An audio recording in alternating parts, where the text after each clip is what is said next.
নমস্কার সবাইকে, সিম্পল লাইফের নতুন আরেকটি ভিডিওতে সবাইকে স্বাগতম। আশা করি সবাই ভালো আছেন। জানো তো, আমার মনে হয় সবারই একই সমস্যা যে নিরামিষের দিনে কি রান্না হবে। তো আমাদের তো ঘরে নিরামিষই হয়, তো সবসময় ভাবতে থাকে সবাই যে কি রান্না করবে।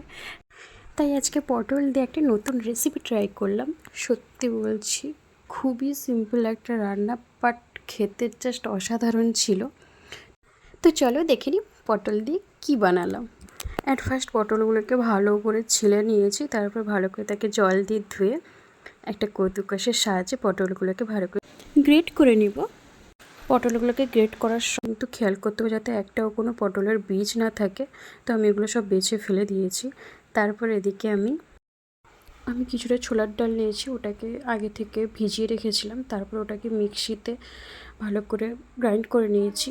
তবে হ্যাঁ, ছোলার ডালটা পেস্ট করার সময় লক্ষ্য রাখতে হবে যাতে খুবই কম পরিমাণে জল থাকে। তারপর ভালো করে ওই ছোলার ডালে পটল দিয়েছি।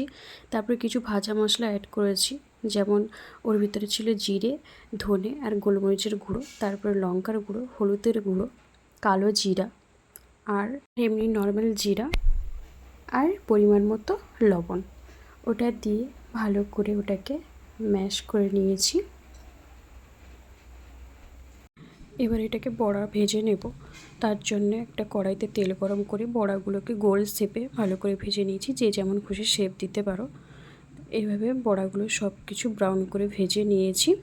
তারপর এদিকে আমি মশলা এবার রেডি করব। তার জন্যে একটা প্লেটে টমেটো কুচি, আদা কুচি, জিরে আর কাজু আর লঙ্কা দিয়ে ভালো করে ভেজে নিয়েছি। তারপর এটাকে পেস্ট করে নিয়েছি। তারপর এদিকে কড়াইতে আবার তেল দিয়ে তাতে লবঙ্গ, দারুচিনি, এলাচ আর জিরে ফোড়ন দিয়ে ওই পেস্ট করে রাখা মশলাটা দিয়ে ভালো করে নাড়িয়ে চাড়িয়ে কষতে থাকবো। তারপরে অ্যাড করব লঙ্কার গুঁড়ো, হলুদের গুঁড়ো দিয়ে ভালো করে কষে নেব। যতক্ষণ তেল না ছাড়ছে মশলাটা ততক্ষণ কষতে থাকবো। তারপরে অ্যাড করব এর ভেতরে পরিমাণ মতো জল আর লবণ।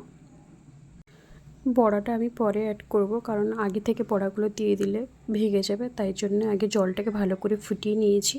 তারপর দিয়েছি বড়াগুলো দিয়ে ভালো করে একটু ফুটিয়ে নেব।